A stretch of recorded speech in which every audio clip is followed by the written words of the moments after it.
প্রভাবশালী ব্যক্তির একমাত্র সন্তান আদিত্য।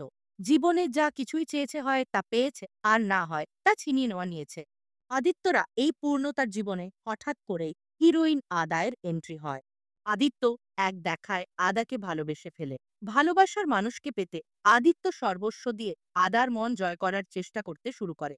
তবে আদা ভালোবাসা তো দূরের কথা, আদিত্যর এসব পাগলাটে কর্মকাণ্ড সহ্য করতে পারত না। ক্ষমতার প্রভাব আর পাগলাটে প্রেম দেখিয়ে আদিত্য কি তার ভালোবাসার মানুষের মন জয় করতে পারবে, নাকি এই ভালোবাসায় তার জীবনের অভিশাপ হয়ে দাঁড়াবে রোমান্টিক ড্রামা? ইমোশন আর ভালোবাসায় ভরপুর এক দিওয়ানিকে দিওয়ানি এক মুভির কাহিনী আজ আপনাদের সাথে শেয়ার করব। সো ভিউয়ারও জলদি জলদি সাবস্ক্রাইব করে নিন। তো চল একটা কথা বলে রাখি, যদি এই মুভিটি সম্পূর্ণ দেখতে চান তাহলে কমেন্ট বক্সে দেয়া লিঙ্কটি ভিজিট করুন। বেশি কথা না বাড়িয়ে শুরু করা যাক। আজকের মুভির এক্সপ্লেনেশন পার্টি অফ অফিসে কোনো ক্ষমতাশীল নেতাকে নিয়ে তিনজন মিলে গবেষণা করছে। নেতা বলে, বাবা আর ছেলের মধ্যে একটা তত আছে। বাবাকে পুরো দুনিয়া ভয় পেত আর ছেলে দুনিয়াকে ভয় দিতে থাকে। আমাদের যে করেই হোক বিক্রম আদিত্য ভোসলেকে আগামীকালকের র্যালির আগেই আটকাতে হবে। এই জন্য গোল মিটিং বসেছে আজকে। সেখানে পার্টির অনেক মানুষ জমা হয়েছে। তবে মজার ব্যাপার হচ্ছে আদিত্যর বিয়ে। সকলকে ফোন করে তাদের কুকীর্তির কথা বলা শুরু করে। সকালে বোঝা যায় এই পার্টির সাথে কাজ করলে তাদের কুকীর্তির কথা বেরিয়ে আসতে সময় লাগবে না। অতএব কোনো মতেই আদিত্য দলের বিপক্ষে যাওয়া যাবে না। এই হচ্ছে বিক্রমাদিত্য হোসলে আসলে ইলেকশন পার্টির সকলেই আদিত্যর সাথে সাথ দিতে মানা করেছিল, তাই তারা ছোট্ট এই ট্রিক খাটিয়েছে। যাই হোক, বিক্রম এই কয়েক মাসে মধ্যে শহরে উন্নতির জন্য নানা ধরনের কন্ট্রাক্ট সাইন করেছে। তাই অন্য প্রভাবশালী ব্যক্তি বলে, তোমার এসব কন্ট্রাক্ট যেন আমার কোম্পানি পায়, এজন্য তোমাকে কত টাকা দিতে হবে বলো। বিক্রম বলে, এই কন্ট্রাক্ট তো আমি তোমাকে দেব না। লোকটি বলে, এত অহংকার কিন্তু ভালো না। দ্বিতীয়বার চিন্তা করো, না হলে কিন্তু পরে পস্তাতে হবে। আদিত্য বলে, আমার জন্মের সময় ডাক্তার বলেছিল মা না হয় সন্তানকে বাঁচাতে পারবে সে। বাবা আমার মাকে বাঁচাতে বলেছিল, আর আমি নিজেকে বাঁচিয়েছি। ওই দিনের পর থেকেই সঠিক হোক কিংবা ভুল, আমার সিদ্ধান্তই শেষ সিদ্ধান্ত। সেখানে ছোট্ট একটি বাচ্চার দায়িত্ব পালনের জন্য ঠিকঠাকভাবে স্কুলে যেতে পারে না। একটা কথা বলে রাখি, যদি এই মুভিটি সম্পূর্ণ দেখতে চান তাহলে কমেন্ট বক্সে দেয়া লিঙ্কটি ভিজিট করুন। বিষয়টা জানতে পেরে আদিত্য তার বিয়েকে বলে, কালকে সকাল থেকে ও স্কুলে যাবে, আর আজ থেকে তোমার সকল দায়িত্ব আমি নিচ্ছি। ছেলেটা মুচকি হাসি দেয়। কথা শেষ করে সেই ভাব নিয়ে আদিত্য সেই স্থান থেকে ফিরে আসে। অন্যদিকে আমরা সিনেমা থিয়েটারে একজন জনপ্রিয় নায়িকার মুভি রিলিজ হতে দেখতে পাই। সিনেমা থিয়েটার হাউসফুল হয়ে গিয়েছে। নায়িকার নাম হচ্ছে আদা। এত বড় সুপারস্টার হওয়া সত্ত্বেও তার মধ্যে বিন্দুমাত্র অহংকার ছিল না। রাতের বেলা একদল সাংবাদিক আদিত্যকে জিজ্ঞেস করে, স্যার, বলা হচ্ছে সিএম শুধুমাত্র নামেই আছে। আসল ক্ষমতা আপনার এবং আপনার বাবার গণপত রাওয়ের হাতে। এটাও শোনা যাচ্ছে এবার যদি ইলেকশনে আপনার পার্টি জিতে যায় তাহলে আপনাকে সিএম বানানো হবে। এমন প্রশ্ন শুনে আদিত্য কোনো উত্তর না দিয়ে সে স্থান থেকে চলে যায়। ঠিক সেই মুহূর্তে এই এরিয়ার সুপারস্টার আদাও প্রবেশ করে। কিছুক্ষণের জন্য আদিত্য থমকে যায়। ঝুম বৃষ্টি পড়ছে, তার মনে যেন অন্যরকম এক অনুভূতি হয়। গাড়ি থেকে বেরিয়ে আসে আদা, যাকে অপলক দৃষ্টিতে আদিত্য দেখতেই থাকে। একদল সাংবাদিক আদাকে ঘিরে ধরেছে। আদিত্য সেই স্থানে গিয়ে সকলকে সরিয়ে দিয়ে আদার হাতে হাত রেখে চোখের ইশারায় তাকে তার সাথে যেতে বলে। আদা আদিত্যর সাথে সামনে এগিয়ে যায়। নির্দিষ্ট স্থানে আসার পর আদা তাকে ধন্যবাদ জানায়। তারা একে অপরের সাথে পরিচিত হয়। আদা জিজ্ঞেস করে, আপনি মুভি দেখেন? আদিত্য বলে, না, কারণ আমি কম্পিটিশন পছন্দ করি না। পলিটিশিয়ান কিংবা ফিল্ম স্টার দুই পক্ষই পাবলিককে স্বপ্ন দেখায়। কথাবার্তার শেষে আদা তার গন্তব্যের উদ্দেশ্যে রওনা করে। আর আদিত্য একভাবেই তাকে দেখেই যাচ্ছে, মানে পুরোপুরি প্রেমে পড়ে গিয়েছে আর কি। বর্তমানে আদিত্যর ধ্যান জ্ঞান চিন্তা ভাবনায় শুধু আদা কল্পনায় ভেসে বেড়াচ্ছে। ওদিকে আদা একটা শুটিং এর কাজ করছিল। সে সময় তার ম্যানেজার এসে বলে, ম্যাম, প্রডিউসার কল করেছিল। সে আমাদের বলছে ভিডিওতে কিসিং ক্লিপ তুলে ধরতে। এছাড়া সে এগ্রিমেন্টে আগাবে না। আপনি একটু কথা বলে দেখুন তো। আধা ফোনটা নিয়ে বলে, স্যার, আপনি আপনার সাইন করা পুরো অ্যামাউন্টটা রিটার্ন করে দিচ্ছি। কারণ আমি চাই না আমাকে দিয়ে কেউ জোর করে আমার ইচ্ছের বিরুদ্ধে কাজ করা। কেউ জোর করলেই আমার মন বদলাতে পারবে না। ধন্যবাদ বলে ফোনটা কেটে দেয়। এদিকে বিক্রমকে তার বাবা ইলেকশনের ব্যাপারে নানা রকমের নির্দেশনা দিচ্ছিল। তবে পেছনের রিভিতে আদার একটা ইন্টারভিউ হচ্ছিল। বাবার কথার দিকে খেয়াল না করে বিক্রম অর্থাৎ আদিত্য একভাবে টিভিতে আদাকে দেখতে থাকে। বাবা রেগে বলে ওঠে, তোমার কি হয়েছে? তোমার ধ্যান কোথায় রয়েছে? সালমান বিষয়টা সামাল দেওয়ার জন্য বলে, বাবা আদিত্য একটা লম্বা জার্নি করে এসেছে তো, মনে হয় শরীরটা ওর দুর্বল, খাবার আগে খেয়ে নিও। বাবা বলে যে বাঁচার জন্য জন্ম নিতে গিয়ে নিজের মাকে খেয়ে ফেলেছে, তার শুধুমাত্র শক্তি আর ক্ষমতার বাইরে ক্ষুধা থাকার দরকার নেই। কিছুক্ষণ পর আদিত্য আর সামন তাদের কাজের উদ্দেশ্যে বেরিয়ে পড়ে। মাঝপথে আদিত্য বলে, মনে আছে তুমি বলেছিলে দুনিয়াতে এমন কিছু নেই যা আমার ঘুম কেড়ে নিতে পারবে, কিন্তু আমার ঘুম তো কেড়ে নিয়েছে। সামান খোঁজ লাগাও। এই সপ্তাহে আদাজির কি প্ল্যান আছে? বাড়িতে দেখা যায় ম্যানেজার বলছে, ম্যাম বুঝতে পারছি না, হুট করে আপনার পুরো শিডিউল কি করে খালি হয়ে গিয়েছে। তবে আজকে একটা ইনভিটেশন আছে। আপনাকে আর্মি ক্যাম্পে গিয়ে আর্মিদের এন্টারটেইনমেন্ট করতে হবে, তাদের এনকারেজ করতে হবে, সোলজার্সদের সাথে থেকে তাদের ভরসা বাড়াতে হবে। এই ইনভিটেশন একটা কথা বলে রাখি, যদি এই মুভিটি সম্পূর্ণ দেখতে চান তাহলে কমেন্ট বক্সে দেয়া লিঙ্কটি ভিজিট করুন।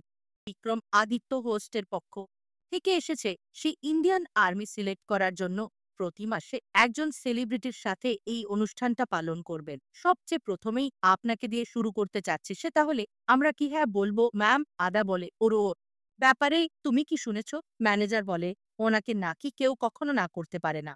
পরবর্তীতে দেখা যায় আদা এই ইনভিটেশন ক্যান্সেল করে ফেলেছে। আদার পক্ষ থেকে জানানো হয়েছে সে খুব ব্যস্ত আছে, তাই সে সময় দিতে পারবে না। কিন্তু সামান বলে, এটা কি করে সম্ভব? আদাজের পুরো ক্যালেন্ডার আমরা খালি করে দিয়েছি আর ক্যান্সেল করিয়েছি তো আমি নিজেই। আমি বুঝতে পারছি না এটা কেন সে বলল। আদিত্য বলে, তাহলে তো আমাকে আদাজির সাথে পার্সোনালি দেখা করতেই হবে। তার সাথে আমার অ্যাপয়েন্টমেন্ট ঠিক করো। পরবর্তীতে দুজনেই দেখা করে। আদা বলে, আসলে সোলজারসদের সাথে ছবি তোলা, তারপরে তাদেরকে পার্সোনাল প্রমোশনের জন্য ব্যবহার করা আমার কাছে ফেক মনে হয়। আমি এটা বলছি না যে আপনার চিন্তা এরকম, আপনি এটা পাবলিসিটির জন্য করছেন না, কিন্তু আরই তো বলে, আমি এসব পাবলিসিটি আর পিআর এর জন্যই করছি। আসলে আমি আগামী ইলেকশনে লড়তে যাচ্ছি। আমি ভাবলাম এটা আমার ইমেজের জন্য ভালো হবে। আর আপনি এত বড় স্টার, আপনি সাথে থাকলে এটা হয়তো আরো সহজ হয়ে দাঁড়াবে। আসলে আমি সত্যবাদী একজন পলিটিশিয়ান, আপনার সামনে আমার মুখ থেকে সত্যি কথাটা বেরিয়ে গেল। আচ্ছা বাদ দিন, আমি আপনাকে প্রপোজ করছি কোনো ক্যামেরা প্রমোশন বা পাবলিসিটির জন্য নয়। আর আমি আপনাকে বলেছিলাম ভালোবেসে আমাকে সকলেই আদিত্য বলে ডাকে। আদা বলে, ওকে আদিত্য, আমি চাই না আমার জন্য আপনার প্ল্যান খারাপ হোক, কারণ আমি জানি আপনি ইলেকশনে জিতে যাবেন।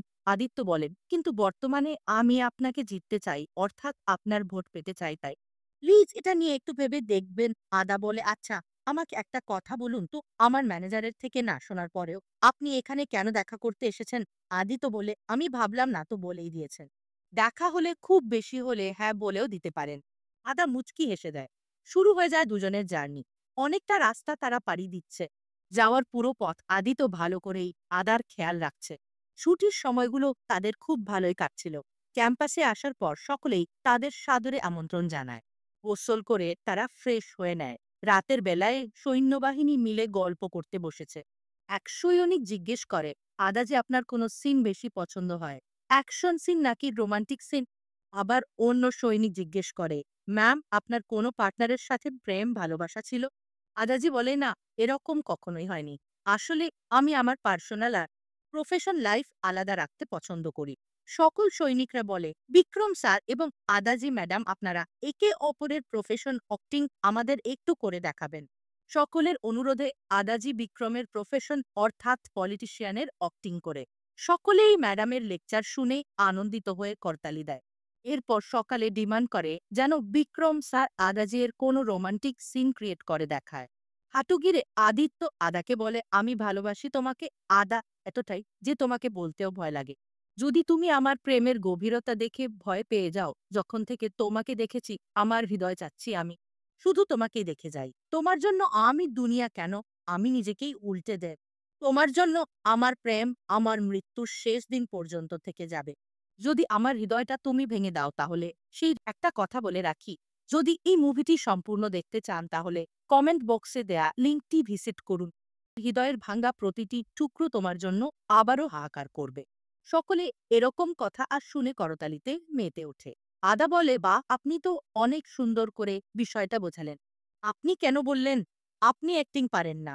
আপনার চোখ থেকে তো পানিও বেরিয়ে যাচ্ছে। আমরা সাধারণ অভিনয়কারীরাও এমন অ্যাক্টিং করতে পারি না।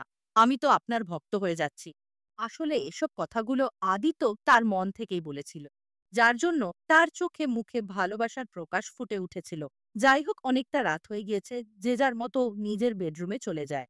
পরদিন সকালবেলা সকলে মিলে মিলিটারি ক্যাম্পাসে চলে এসেছে। সকলেই চারিপাশটা ঘুরে দেখছে। একজন সৈনিক এখানকার পরিবেশ সম্পর্কে নানা ধরনের কথা আদাকে বলছে। তবে আদিত্যর চোখ মুখ দেখে বোঝা যাচ্ছে এই বিষয়টা তার ভালো লাগছে না। ঠিক এই মুহূর্তে সেই সৈনিক চিৎকার করে আদাকে কোলে তুলে সরে যেতে গিয়ে পড়ে যায়। আদিত্য রেগে সৈনিকের টেনে ছুঁড়ে ফেলে দিয়ে বলে, তুই আমার আদাকে স্পর্শ করলি কেন? আদা অবাক হয়ে যায়। সৈনিক বলে, স্যার, হিসাব তো ৭ ছিল। আমি তাকে না সরালে সাপ তাকে ছোবল মারত। আদিত্য বলে, সরি। আদার কাছে গিয়ে বলে, তুমি ঠিক আছো তো? ব্যথা পাওনি তো? আদা ওকে বলে সেই স্থান থেকে চলে যায়। হাউস রুমে গিয়ে ম্যানেজারকে ফোন করে বলে, যত দ্রুত সম্ভব মুম্বাইয়ের জন্য আমার টিকিটের ব্যবস্থা করো। সেই মুহূর্তে আদিত্য এসে বলে, আদা, আমি আসলে দুঃখিত। আমি চাইনি এরকম পরিস্থিতিতে আমার মনের কথা তুমিই জেনে ফেলো। আমি বুঝতে পারছি তোমার কিসের টেনশন। তুমি বিয়ের পরেও ছবিতে কাজ করতে পারবে। আমি ওইসব পুরুষদের মতো নই যারা এটা ভাবে যে বিয়ের পর মহিলাদের কাজ ছেড়ে দেয়া উচিত। আদা বলে, বিক্রম, আমাকে বলার সুযোগ দাও। বিয়ে তো অনেক পরের ব্যাপার। আমি কখনো তোমার ব্যাপারে ওইভাবে চিন্তাই করিনি। তুমি একজন ভালো মানুষ। আমি তোমাকে সম্মান করি। কিন্তু আমি তোমাকে পছন্দ করি না। আদিত্য বলে, আমরা মুম্বাইতে গিয়েই আমাদের বিয়ে ঠিক করে ফেলব। আদা বলে, তুমি কি শুনতে পাওনি? আমি কি বললাম? আদিত্য বলে, না, আমি তোমার কোনো কথা শুনতে পাইনি। কারণ ছোটবেলা থেকে আমি এটাই শিখে এসেছি। আমি যার সিদ্ধান্ত নেই ওইটাই শেষ সিদ্ধান্ত। আদা বলে, বিক্রম, তুমি পাগল হয়ে গিয়েছ। আদিত্য বলে, হ্যাঁ, আমি তোমার প্রেমে পাগল হয়ে গিয়েছি। আমাদের বিয়ে তো হবেই, বধূ তুমি সাজবেই। আর ওই লাল চুড়িতে তোমাকে না জানি কত সুন্দর লাগবে।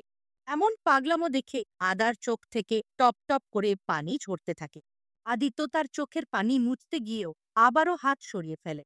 আর একটা কথা, খুব বেশি হলে মেহমান মেহেন্দি আর মুহূর্ত, অর্থাৎ বিয়ের দিনক্ষণগুলো তুমি নিজে পছন্দ করতে পারবে। এই বলে আদিত্য সেই স্থান থেকে চলে যায়। দুদিন পরেই আদিত্য বিভিন্ন রকমের উপহার নিয়ে আদার্যের বাড়িতে পৌঁছে যায়। আদিত্য বলে, এমনিতে বিয়ের শুভ খানের উপহার তো বাবারই দেয়া উচিত ছিল, কিন্তু বাবা শহরের বাইরে আছেন। আর মা এই দুনিয়াতে বেঁচে নেই, তাই আমি নিয়ে এসেছি। আপনাদের পছন্দের ব্যাপারে আদার সাথে কথা বলার সুযোগ হয়ে ওঠেনি এখনো আমার। তাই আমি সবকিছু নিয়েই এসেছি। মা বলে, কিন্তু আমরা তো বুঝতে পারছি না এসব কেন তুমি করছো। আদিত্য বলে, আদা আপনাদের বলেনি আমরা তো খুব দ্রুত বিয়ে করতে যাচ্ছি। এই মুহূর্তে আদা এসে বলে, তুমি এখানে কি করছো? আদিত্য বলে, আমি তো আব্বু আম্মু এবং আমার হবু শালীর সাথে বিয়ের উপহারগুলো শেয়ার করছিলাম মাত্র। আসো আমরা সবাই একসাথে বসে আমাদের বিয়ের ব্যাপারের কথাবার্তা ফাইনাল করে ফেলি। এই দেখো, আমি ৫টা বিয়ের কার্ড নিয়ে এসেছি। যে ডিজাইনটা তোমার পছন্দ হবে সেটাই তুমি চুজ করো। আমি জানি আমাদের বিয়ের তারিখ এখনো ঠিক হয়নি, কিন্তু এরপরেও আগামী ১ মাসের জন্য দেশের সেরা 5 স্টার হোটেলগুলো আমি বুক করে রেখেছি।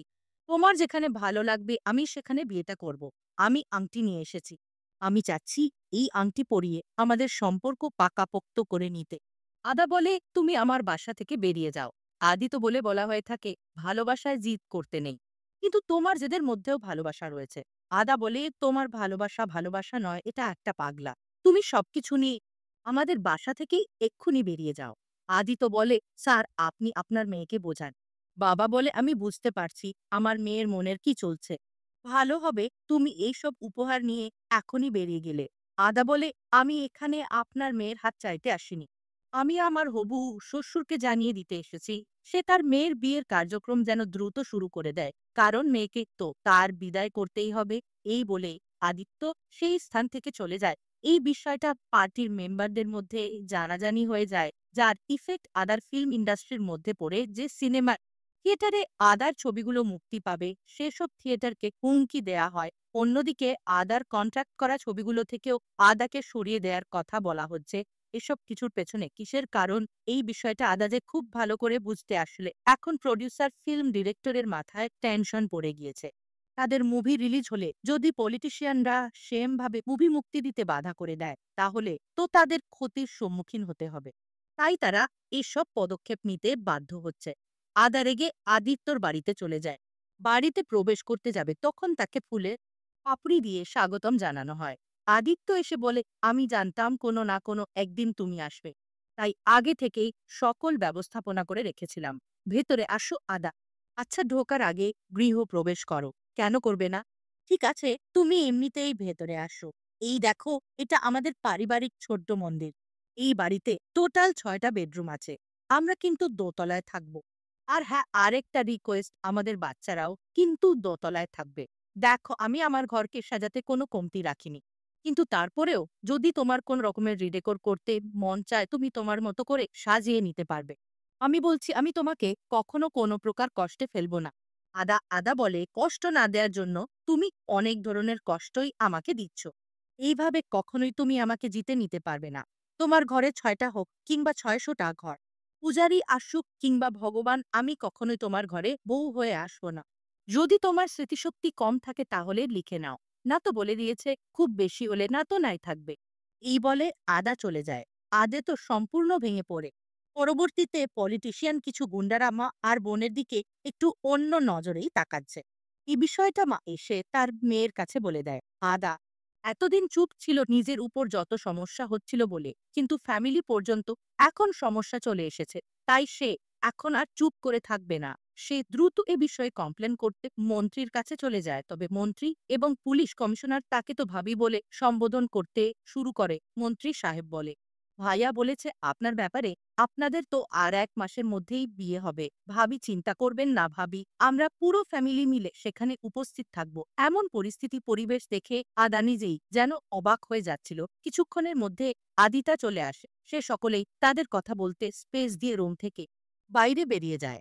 আদিত্য বলে, বুঝি না লোকেরা এই চেয়ারের এত ক্ষমতা কেন বলে।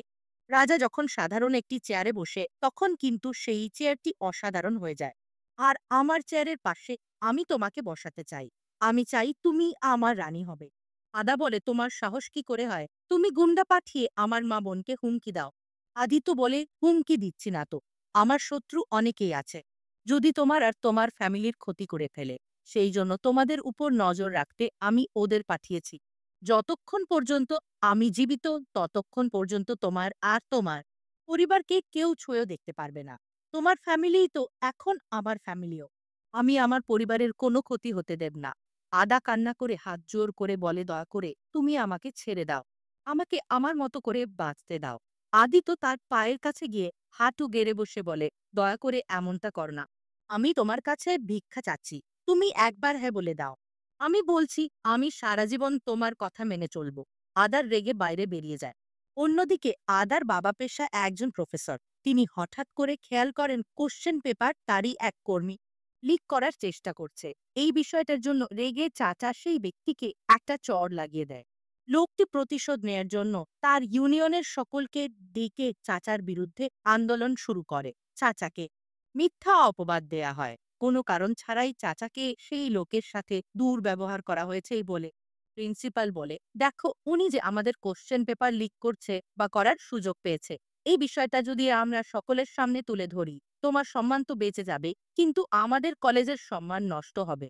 তাই ভালো হবে তবে তুমি চুপচাপ তার কাছ থেকে হাত জোর করে ক্ষমা চাওয়া। আমাদের সকলকে এই বিপদ থেকে উদ্ধার করো। তবে চাচা বাইরে বেরিয়ে এসে বলে, আমি প্রতিষ্ঠানের জন্য কোনো ভুল কাজ কখনো করিনি, যার জন্য আমাকে ক্ষমা চাইতে হবে। আর আজকে আমি ক্ষমা চাইলে আমার শিক্ষার্থীরা ভুল পথে পা বাড়াবে। এ কথা শুনে সেই লোকের প্ররোচনায় তার ইউনিয়ন কর্মীরা চাচার গায়ে হাত তুলতে থাকে। মুখে চুনকালি মাখিয়ে চাচা কলেজ থেকে বের করে দেয়া হয়। যদিও পরবর্তীতে এই খবর আদিত্যর কাছে পৌঁছে যায়, তাই সেই ব্যক্তিকে টেনে হিচড়ে চাচার পায়ের কাছে নিয়ে এসে ফেলে। আর চাচা ক্ষমা চাইতে বাধ্য হয়। লোকটি অবশেষে চাচার কাছে ক্ষমা চায়। আদা এসে বলে, এই নাটকটা তুমি সাজিয়েছ তাই না? আজ যা ঘটেছে তার পেছনে তোমার হাত রয়েছে। আদিত্য বলে, আমার ভালোবাসার কসম, আমি এটা করাইনি। এই বলেই সে চলে যায়। মেয়ে তার বাবার কাছে এসে বসে। বাবা বলে, এর থেকে তো ভালো ছিল তুই ওই ছেলেকে বিয়ে করে নিতি। কমসে কম আমাদের জীবন তো বেঁচে যেত। এই বলেই বাবা চলে যায়। মেয়ে রাগ করে বাড়ির বাইরে রয়েছে। ছোট বোন ফোন করে বলে, দিদি তোকে তো কেউ দোষারোপ করছে না। বাবার কথায় তুই অমন করছেও মনে করিস না। মেয়ে বলে, তাহলে কি মনে করব বলতো? আমি কি করব বলো? আমি মরবো না আর ওকে বিয়েও করব না। পরদিন সকালে বিশাল বড় সভার আয়োজন করা হয়েছে। আদিত্য মঞ্চে উঠে ভাষণ দিচ্ছে। এই সময় আদা সেই স্থানে চলে আসে। মঞ্চে উঠে মাইক্রোফোনের সামনে গিয়ে দাঁড়ায় আর সকলকে উদ্দেশ্য করে বলে, আপনারা যাকে জেতানোর জন্য নারকেল ভেঙে গলা শুকিয়ে ফেলছেন, সেই ব্যক্তি আমাকে অসম্ভব ভালোবাসে। এমন ভালোবাসি যে আমার ক্রিয়েটারগুলো ভেঙে চুরে নষ্ট করে দিয়েছে। এতটাই ভালোবাসি যে আমার বোন, আমার মা-বাবার আত্মসম্মান সবকিছু ছিনিয়ে নেওয়া নিয়েছে। এত ভালোবাসে আমাকে যে একটা সাধারণ কথাও সে বুঝতে পারছে না।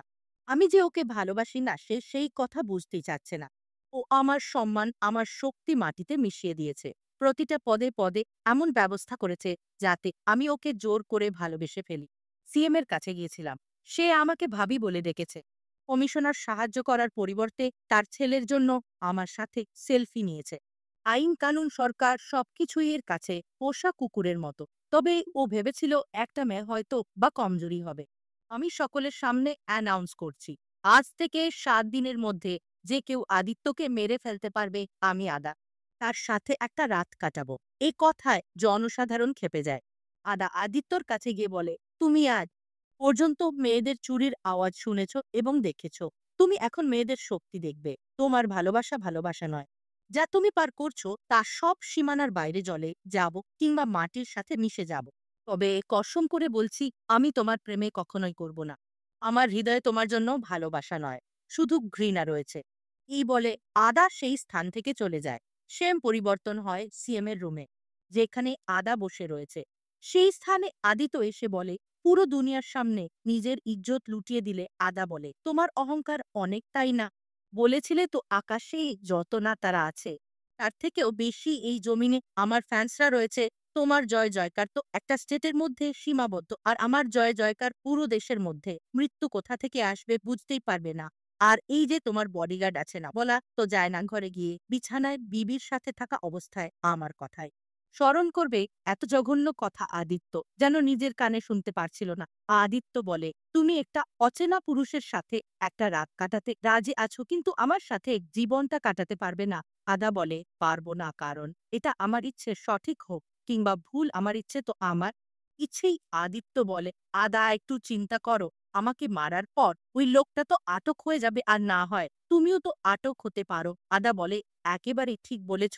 তবে এই মুহূর্তে আমার পাগল প্রেমিকগুলো এইসব লজিক্যাল কথা চিন্তা করছে না। ধর্মীয় অনুষ্ঠানের দিন রাবণ জ্বলে না, জ্বলে তুমি অবশ্যই জ্বলবে। এই বলে আদা চলে যায়। পরবর্তীতে দেখা যায় আদিত্য পুরো সিনেমা থিয়েটার বুক করে আদার সিনেমার দেখছে। তার অবস্থা করুণ দেখে সামান তাকে থিয়েটারের বাইরে নিতে শুরু করে।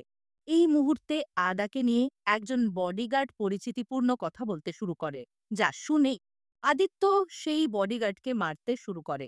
সালমান তাকে সামলাতে গেলে তাকেও ধাক্কা দিয়ে ফেলে দেয়।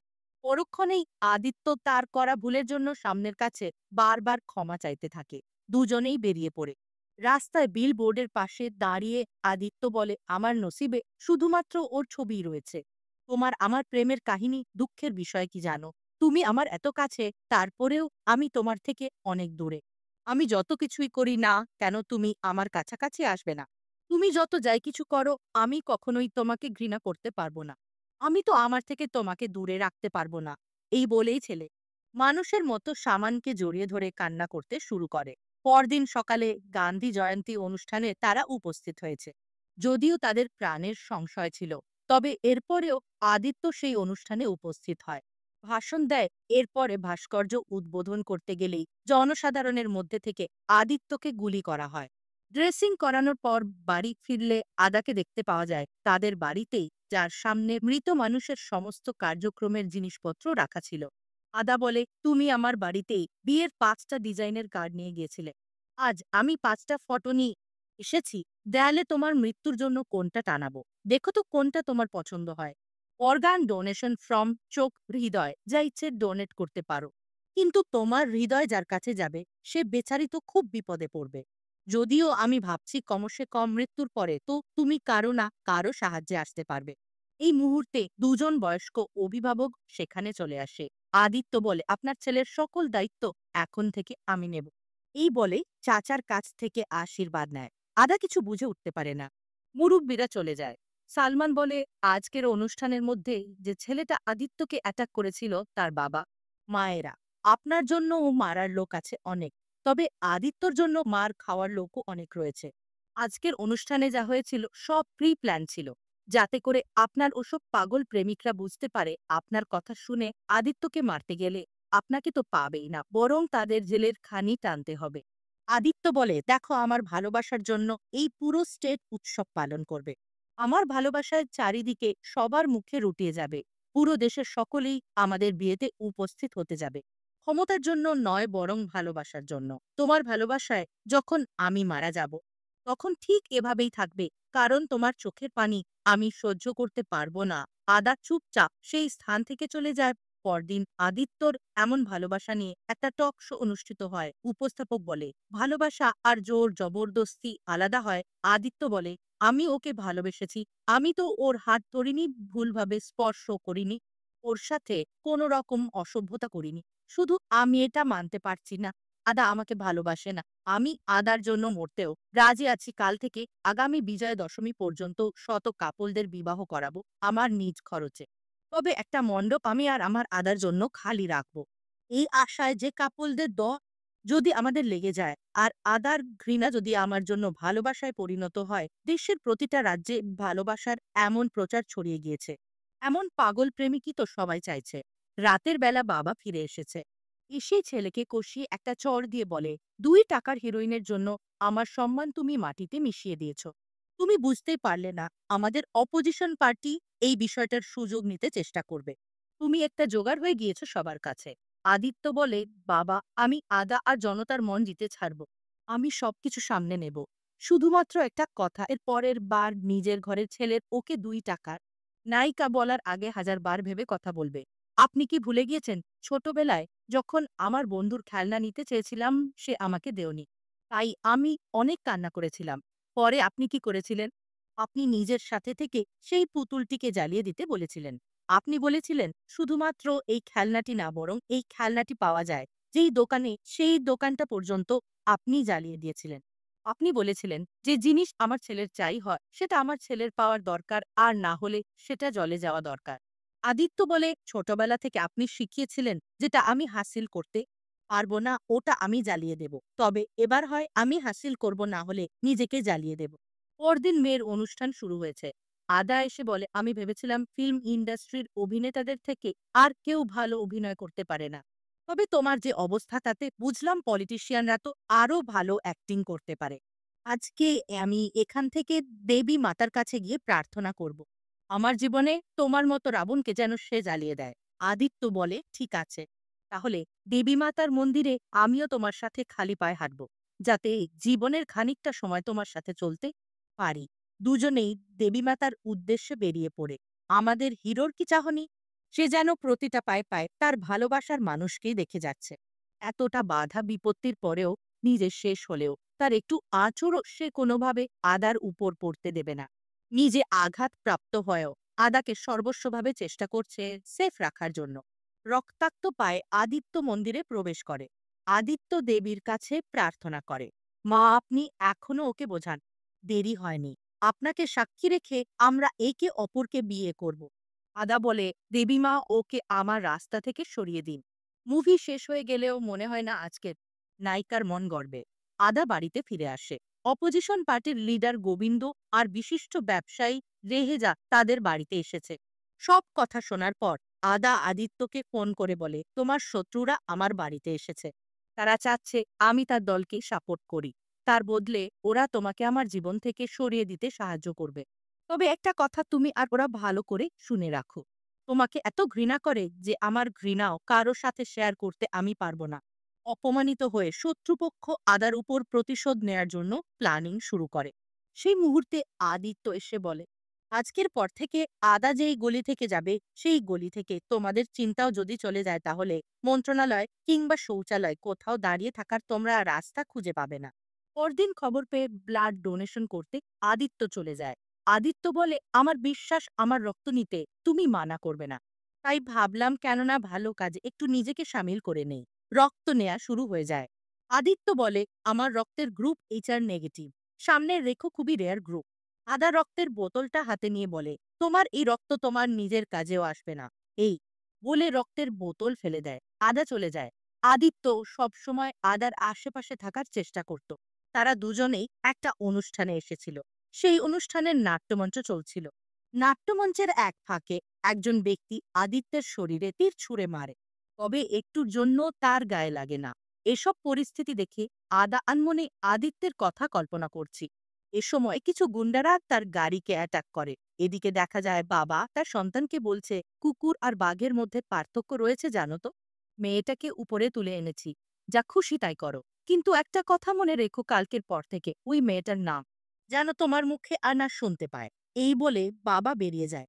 আদিত্য দ্রুত উপরের রুমে চলে যায়। আদা বলে, আসল চেহারা তো দেখিয়েই ফেললে।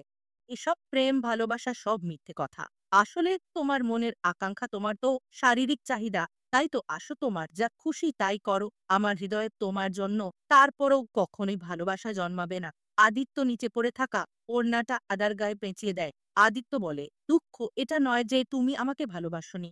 দুঃখ এটা যে তুমি এখনো আমাকে চিনতে পারোনি। এটা আমার কোনো প্ল্যান না। এটা আমার বাবা করেছে। তুমি সবার কাছে বলো না আমি তোমার জীবনের ভিলেন, তাহলে আমি ইতিহাসের প্রথম ভিলেন যে তোমাকে শ্মশান মনে তোমার বাড়িতে পৌঁছে দিয়ে আসবে। নিজ দায়িত্বে আদাকে এবার বাড়িতে পৌঁছে দেয়। পরদিন সকালে আদিত্য বলে, আজকের দিনই শেষ। ও আজকে না মানলে আর কখনোই মানবে না। মাকে আমি মেরে ফেলেছি। আসলে আমার কপালে কারো ভালোবাসা নেই। সালমান বলে, বাবা আমাকে রাস্তা থেকে কুড়িয়ে এনেছিল। তাই তার উপর আমি অনেক কৃতজ্ঞ। তবে এখন আর চুপ থাকতে পারছি না। বাবা ওরকম বুঝিয়েছিল যাতে করে আপনাকে তার হাতের পুতুল করে রাখতে পারে। সত্যি কথা বলতে আপনি আপনার মাকে মারেননি। পরবর্তীতে আদিত্য আদার বাড়ির সামনে গিয়ে দাঁড়িয়ে চিৎকার করে বলতে শুরু করে। যদিও এই কথাগুলো টিভিতে রেকর্ড হচ্ছিল, লাইভ শোতে দেখাছিল। আর তো বলে, আমি দুঃখিত। তুমি যে আমাকে ভালোবাসো না তা আমি বুঝতেই পারিনি। আমি দুঃখিত। আমার জন্য তোমার পরিবারের অনেক কষ্ট পোহাতে হয়েছে। আমি দুঃখিত। আমি তোমার জীবনের ভিলেন হয়ে গিয়েছি। কি করব বলো? ছোটবেলা থেকে মায়ের মমতা পাইনি। বাবার আশকারা পেয়ে বড় হয়েছি। আমি যা চেয়েছি সব ছিনিয়ে নেওয়া নিয়েছি। আমার বাবা বলেছিল আমি নাকি আমার মাকে মেরেছি। কিন্তু সত্যি কথা হলো আমার মা নিজে মরে গিয়ে আমাকে বাঁচিয়ে দিয়েছে। আজ থেকেই আমি আমার সকল ক্ষমতা ছেড়ে দিচ্ছি। কোনো পুলিশ আমাকে সালাম দেবে না। কোনো মন্ত্রী মিনিস্টার আমার জন্য চেয়ার খালি করবে না। আর কোনো আদা আমার বিরুদ্ধে কোনো ধরনের অভিযোগ করার সুযোগই পাবে না। আমি আজকের পর থেকে না কোনো ইলেকশন আর না কারো মন জিততে চেষ্টা করব। আমি মরার আগে তোমার চোখে একবার নিজের জন্য ক্ষমা দেখতে চাই। যেখানে তুমি আমার মৃত্যু দেখতে চেয়েছিলে সেখানে আজ রাতে প্লিজ যেও, এমনও তো হতে পারে ওখানে তোমার কোনো আশিক আমাকে গুলি করে মেরে ফেলবে। প্লিজ তুমি আসতে চেষ্টা করো আর মৃত্যুর আগে আমাকে ক্ষমা করে দিও। রাত হয়ে যায়। অনুষ্ঠান শুরু হয়ে গিয়েছে। কিছুক্ষণ পর আদা সেখানে উপস্থিত হয়। আর অনেকটা দূরে সালমান কান্না ভরা চোখ নিয়ে আদিত্যকে গুলি করে। তবে গুলিটা মিস্টেক হয়। গুলির হাত থেকে বাঁচাতে আদিত্য আদাকে প্রোটেক্ট করতে শুরু করে। হুট করেই আদিত্যর বুকে গুলি লেগে যায়। আদা আদিত্য বলে চিৎকার করে ওঠে। সামার নিজেও কষ্টে চিৎকার করে ওঠে। সকলেই বুঝতে পারে আদাকে শান্তি দেওয়ার জন্যই আদিত্য এই প্ল্যান করেছিল। আদিত্য নিচে পড়ে যায়। আদা তাকে কোলে তুলে নেয়। শেষবারের মতো আদিত্য তার ভালোবাসার মানুষকে স্পর্শ করে। আদিত্য বলে, তোমার জীবনের রাবণ জলে পড়ে শেষ হয়ে যাচ্ছে। এই জীবনে তোমাকে আমি পেলাম না। তবে পরের জন্মে আমি আবারও ফিরে আসব। আর আমি তোমাকে আবারও আমার জীবনসঙ্গী হবে কিনা জিজ্ঞেস করব। যদি তুমি সেই জীবনেও না করে দাও, আমি আবারও তোমার জীবন থেকে চলে যাব। কোনো না কোনো জন্মে হয়তো তুমি আমাকে মাফ করবে। আদা কান্না করতে করতে বলে, আমি তোমাকে মাফ করে দিয়েছি। তবে ঠিক সেই মুহূর্তে আদিত্য জীবনের শেষ নিঃশ্বাস ত্যাগ করে। চারিদিকে কান্নার রোল পড়ে গিয়েছে। আদা নিজের হাত থেকে আদিত্যদের দেয়া এঙ্গেজমেন্ট রিংটা বের করে নিজের আঙ্গুলে পড়ে নেয়। এরকম দুঃখময় কাহিনী দিয়ে আজকের মুভি এখানে শেষ হয়ে যায়। সো ভিউয়ার্স, ভিডিওটা কেমন লাগলো? ভালো লাগলে লাইক, কমেন্ট, শেয়ার এবং সাবস্ক্রাইব করবেন। এতক্ষণ আমার সাথে থাকার জন্য অসংখ্য ধন্যবাদ।